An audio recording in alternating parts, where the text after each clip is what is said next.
Hello. Welcome to Market Discussion of the Day. Today, October 9, 2025, Thursday ആണ്.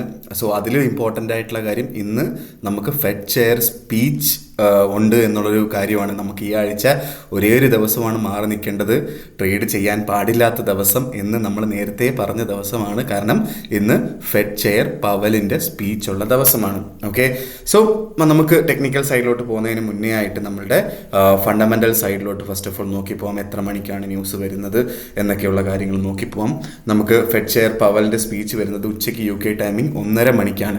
Okay, so അതിനുശേഷം അതേ same ടൈമിൽ തന്നെ ഇനിഷ്യൽ ജോബ്ലെസ് ക്ലെയിമും വരുന്നുണ്ട്. അതുകൊണ്ടിട്ട് തന്നെ ആ ഒരു ടൈമിൽ വലിയൊരു വോളറ്റാലിറ്റി നമുക്ക് പ്രതീക്ഷിക്കുകയും ചെയ്യാം. ഓക്കെ, സോ അത് കഴിഞ്ഞാൽ വേറെ ന്യൂസുകളൊന്നും തന്നെ ഇല്ല. നാളെയും നമുക്ക് കംപ്ലീറ്റ് ആയിട്ടൊരു ടെക്നിക്കൽ ഡേ ആയിട്ട് കൺസിഡർ ചെയ്ത് മുന്നോട്ട് പോവുകയും ചെയ്യാം എന്നുള്ളതാണ് എൻ്റെ പോയിന്റ് എന്ന് പറഞ്ഞു കഴിഞ്ഞാൽ. ഓക്കെ, സോ അതുകൊണ്ടിട്ട് നമുക്ക് ഇന്നത്തെ ദിവസം റഷ് ചെയ്യേണ്ട, പൊസിഷൻസ് വല്ലതും ഉണ്ടെന്നുണ്ടെങ്കിൽ ക്ലോസ് ചെയ്ത് മാറി നിൽക്കുക. അതാണ് നമുക്ക് ക്യാപിറ്റൽ പ്രൊട്ടക്ഷൻ ഏറ്റവും നല്ല ഒരു കാര്യം എന്നെടുത്ത് ഓർമ്മിപ്പിച്ച് പോവുകയാണ്. ഓക്കെ, സോ എന്തായാലും നമുക്ക് ടെക്നിക്കൽ സൈഡിലോട്ട് പോകുന്നതിന് മുന്നേ ആയിട്ട് നമ്മളുടെ പുതിയ ബാച്ച് ഈ തിങ്കളാഴ്ച സ്റ്റാർട്ട് ചെയ്തിട്ടുണ്ടായിരുന്നു. ഫ്രീ ആയിട്ട് ഫോറക്സ് ട്രേഡിംഗ് പഠിപ്പിക്കുന്ന 2 ആഴ്ച നീണ്ടു നിൽക്കുന്ന ക്ലാസ് ആണ്.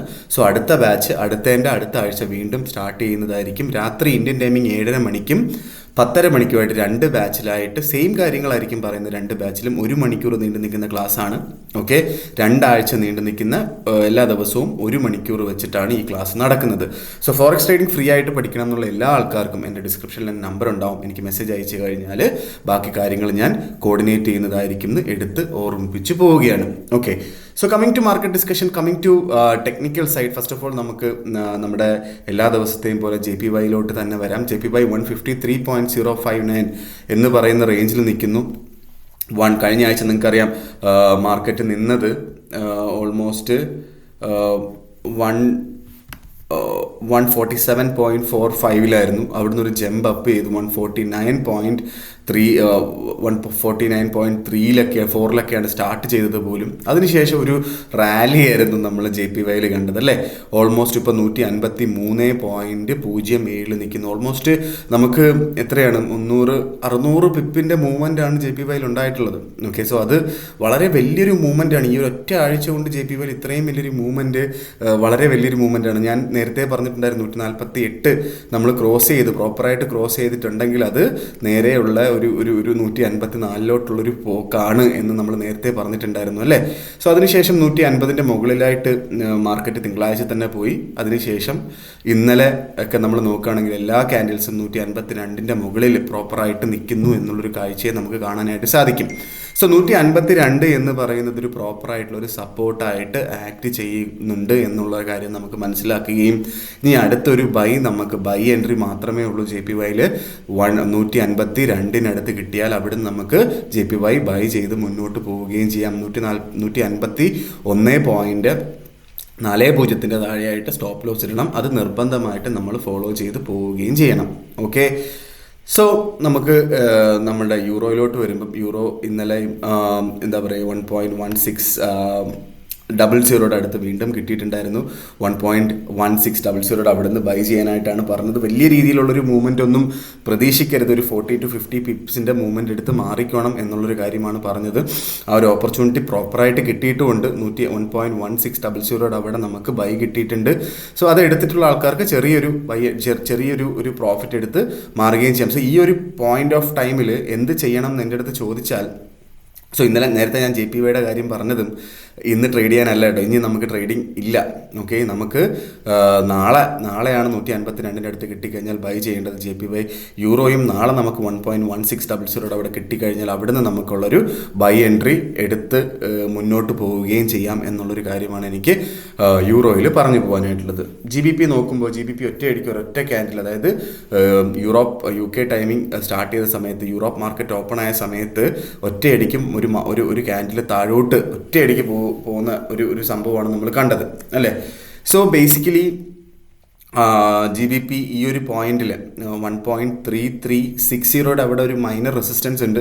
ഒരു ക്യാൻഡിൽ പോലും 1.3360 താഴെയായിട്ട് ക്യാൻഡിൽസ് 1 hour ക്യാൻഡിൽ സ്റ്റാർട്ട് ചെയ്തിട്ടില്ല. അതുകൊണ്ടിട്ട് തന്നെ 1.3360 ഒരു സപ്പോർട്ടായിട്ട് ആക്ട് ചെയ്യും എന്ന് തന്നെയാണ് ഞാൻ വിശ്വസിക്കുന്നത്. ഓക്കെ, സോ നമുക്ക് അങ്ങനെ ആണെങ്കിൽ നമുക്ക് 1.1600 1.3360 അവിടെ നമുക്ക് നാളെ രാവിലെ കിട്ടിയാൽ അവിടുന്ന് ബൈ എൻട്രി ഉണ്ട്.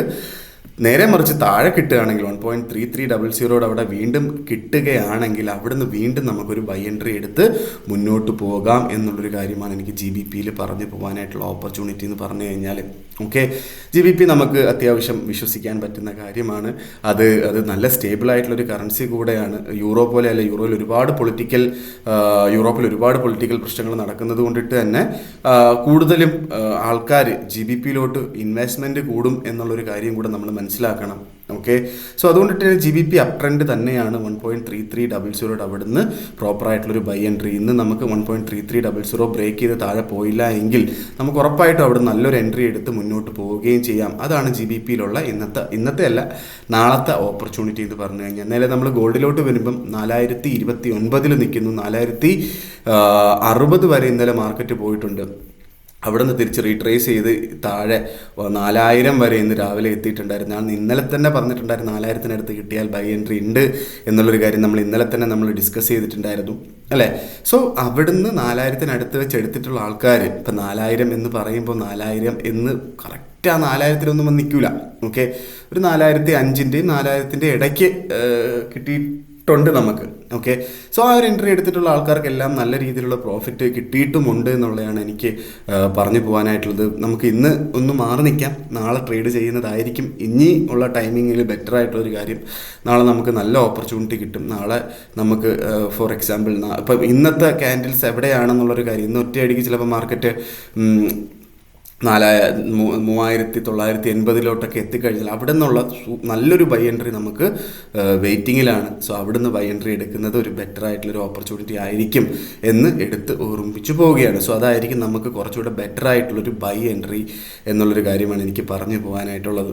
ഓക്കെ, സോ അതാണ് എനിക്ക് ഗോൾഡിൻ്റെ കാര്യത്തിൽ പറയാനായിട്ടുള്ളത്. ഇന്ന് തൽക്കാലത്തേക്ക് നമുക്ക് മാർക്കറ്റിൽ നിന്ന് മാറി നിൽക്കുന്നത് തന്നെയായിരിക്കും ഏറ്റവും ഉചിതമായിട്ടുള്ളൊരു കാര്യം എന്ന് ഓർമ്മിപ്പിച്ച് കൊണ്ട് ഇന്ന് മാർക്കറ്റിൽ നിന്ന് മാറി നിൽക്കുക. നമുക്ക് നാളെ നല്ല പ്രോപ്പറായിട്ടുള്ള ട്രേഡിംഗ് ഓപ്പർച്യൂണിറ്റി കിട്ടും എന്ന് വിശ്വസിക്കുക. അങ്ങനെ ട്രേഡിലോട്ട് ഇന്ന് ഇറങ്ങാതിരിക്കുക എന്നുള്ളൊരു കാര്യമാണ് എനിക്ക് പറയാനുള്ളത്. കാരണം ഫെഡ് ചെയർ എന്താ വിളിച്ച് പറയുന്നതെന്ന് അറിയില്ല. ഫെഡ് ചെയർ അതിൻ്റെ പവലിൻ്റെ സ്പീച്ച് കഴിഞ്ഞിട്ട് എന്താ പറയുക, മീഡിയ ചോദിക്കുന്നതിന് എന്തുത്തരമാണ് കൊടുക്കുന്നതെന്ന് നമുക്കറിയില്ല. ഇതൊന്നും നമുക്ക് പ്രഡിക്റ്റ് ചെയ്യാൻ പോലും പറ്റാത്ത കാര്യമാണ്. ഇതൊക്കെ ഡയറക്റ്റ്ലി മാർക്കറ്റിനെ അഫക്റ്റ് ചെയ്യുകയും ചെയ്യും. സോ നമുക്ക് നാളെ എടുക്കുന്നതായിരിക്കും ബെറ്റർ എന്നുള്ളതാണ് എൻ്റെ ഒരു അഭിപ്രായം. ഓക്കെ, സോ ഇതൊക്കെയാണ് എനിക്ക് ഇന്നത്തെ ദിവസം പറയാനായിട്ടുള്ള കാര്യം. സോ അത് മാത്രമല്ല, പല ആൾക്കാരും ഇപ്പോൾ നല്ല ബ്രോക്കേഴ്സിനെ നോക്കുന്നുണ്ട്. ഞാൻ പേഴ്സണലി യൂസ് ചെയ്യുന്ന ബ്രോക്കർ സ്റ്റാർ ട്രേഡർ എന്ന് പറഞ്ഞ ബ്രോക്കറാണ്. സോ ഇത് ഞാൻ മിക്ക ദിവസങ്ങളിലും ഞാൻ പറയുന്നുണ്ട്. സോ സ്റ്റാർ ട്രേഡറിനെ കുറിച്ച് പറയുകയാണെങ്കിൽ നമുക്ക് എല്ലാ രീതിയിലുള്ള നമ്മളൊരു ഫോറക്സ് ട്രേഡിംഗ് കമ്പനി നമ്മൾ പൈസ ഇടുമ്പോൾ ഏറ്റവും ഇമ്പോർട്ടൻ്റ് ആയിട്ട് നോക്കേണ്ടത് അതിൻ്റെ റെഗുലേഷൻസ് ആണ്. സോ റെഗുലേഷൻസ് നമ്മൾ നോക്കിക്കഴിഞ്ഞാൽ നമുക്ക് എല്ലാ റെഗുലേഷൻസും ഇപ്പം UAE റെഗുലേറ്റഡ് FCAയുടെ റെഗുലേഷൻ, അതേപോലെ തന്നെ FCAയുടെ റെഗുലേഷൻ, UK ബേസ് ചെയ്തിട്ടുള്ള FCAയുടെ regulation, ASIC Australia, South Africa, ഈ 4 മേജർ രാജ്യങ്ങളുടെ റെഗുലേഷൻ്റെ കൂടെ നമുക്ക് ഇൻഷുറൻസും പ്രൊവൈഡ് ചെയ്യുന്നുണ്ട്. ഈ ഒരു കമ്പനി $100,000 വരെ നമുക്ക് ലോയിഡ്സ് ബാങ്ക് പ്രൊട്ടക്റ്റ് ചെയ്യുന്നുണ്ട് എന്നുള്ളൊരു കാര്യം കൂടെ നമ്മൾ മനസ്സിലാക്കുക. അതിൻ്റെ കൂടെ നല്ല രീതിയിലുള്ള ഡെപ്പോസിറ്റ് ബോണസ്, ഫസ്റ്റ് ഡെപ്പോസിറ്റിന് UK ക്ലയൻസ് ആണെന്നുണ്ടെങ്കിൽ 100% ബോണസും, അതേപോലെ സബ്സിക്വൻറ്റ് ഡെപ്പോസിറ്റ് 20%, എപ്പോൾ ഡെപ്പോസിറ്റ് ചെയ്താലും 20% ബോണസും അവർ കൊടുക്കുന്നുണ്ട്. പക്ഷേ ഇന്ത്യൻ ക്ലയൻസിന് 100% ഇല്ല, 50% മാത്രമേ ഉള്ളൂ. ഫസ്റ്റ് $500 50% മാത്രമേ ഉള്ളൂ ബോണസായിട്ടുള്ളത്. ബാക്കി 20% സബ്സിക്വൻറ്റ് ഡെപ്പോസിറ്റിന് കിട്ടുകയും ചെയ്യും എന്നുള്ളതാണ് ഇതിൻ്റെ പ്രത്യേകത. വളരെ ടൈറ്റ് ആയിട്ടുള്ള സ്പ്രെഡും അതേപോലെ തന്നെ സ്വാപ്പ് ഫ്രീ അക്കൗണ്ട്സും ഇവർ പ്രൊവൈഡ് ചെയ്യുന്നുണ്ട്. സ്വാപ്പ് ഫ്രീ അക്കൗണ്ട് എന്താ പറയുക, ഓപ്ഷനിലാണ്, വേണമെന്നുള്ള ആൾക്കാർക്ക് എടുക്കുകയും ചെയ്യാം. ഓക്കെ, എൻ്റെ അടുത്ത് പേഴ്സണലി സ്റ്റാർ ട്രേഡറിൽ നിങ്ങൾക്ക് അക്കൗണ്ട് സ്റ്റാർട്ട് ചെയ്യണമെന്നുണ്ടെങ്കിൽ എൻ്റെ ഡിസ്ക്രിപ്ഷനിൽ സ്റ്റാർ ട്രേഡറിൻ്റെ ലിങ്ക് ഉണ്ടാവും. ആപ്പ് ത്രൂ ആണ് നിങ്ങൾ ചെയ്യുന്നുണ്ടെങ്കിൽ ആ റെഫറൻസ് കോഡ് യൂസ് ചെയ്ത് കഴിഞ്ഞാൽ എനിക്ക് പേഴ്സണലി ലിങ്ക് യൂസ് ചെയ്ത് നിങ്ങൾ ചെയ്യുകയാണെങ്കിൽ ആ ലിങ്ക് യൂസ് ചെയ്ത് ജസ്റ്റ് രജിസ്റ്റർ ചെയ്താൽ മതിയാവും. അതേപോലെ ആപ്പ് യൂസ് ചെയ്തിട്ട് ചെയ്യുകയാണെങ്കിൽ അതിൻ്റെ താഴെയായിട്ട് ഞാൻ എൻ്റെ റെഫറൻസ് കോഡും കൊടുത്തിട്ടുണ്ട്. സോ അത് ചെയ്തിട്ട് നിങ്ങൾ എന്നെ കോൺടാക്റ്റ് ചെയ്താൽ എന്നെക്കൊണ്ട് ചെയ്യാൻ പറ്റുന്ന over A point of time ഒരു 2-3 മാസം നിങ്ങൾ ട്രേഡ് ചെയ്തതിന് ശേഷം എനിക്ക് നിങ്ങൾക്ക് പേഴ്സണലി ചെയ്തു തരാൻ പറ്റുന്ന ഓഫേഴ്സിനെ കുറിച്ച് ഞാൻ ഡീറ്റെയിൽ ആയിട്ട് സംസാരിക്കുന്നതായിരിക്കും എന്ന് ഓർമ്മിപ്പിച്ചുകൊണ്ട് ഇന്നത്തെ ദിവസത്തെ മാർക്കറ്റ് ഡിസ്കഷൻ ഞാൻ കൺക്ലൂഡ് ചെയ്യാണ്. ഒറ്റ കാര്യമേ ഉള്ളൂ, ക്യാപിറ്റൽ പ്രൊട്ടക്ഷനാണ് നമുക്ക് ഏറ്റവും ഇമ്പോർട്ടൻ്റ് ആയിട്ടുള്ള കാര്യം. വളരെ ഇമ്പോർട്ടൻ്റ് ആയിട്ടുള്ള ദിവസമാണ്. ചിലപ്പോൾ ഇന്ന് മാർക്കറ്റ് എന്താ പറയുക വേറൊരു ദിശ വരെ കണ്ടു പോകാനായിട്ടുള്ള പോസിബിലിറ്റി ഉള്ള ദിവസമാണ് എന്നുള്ളൊരു കാര്യം മറക്കാതിരിക്കുക.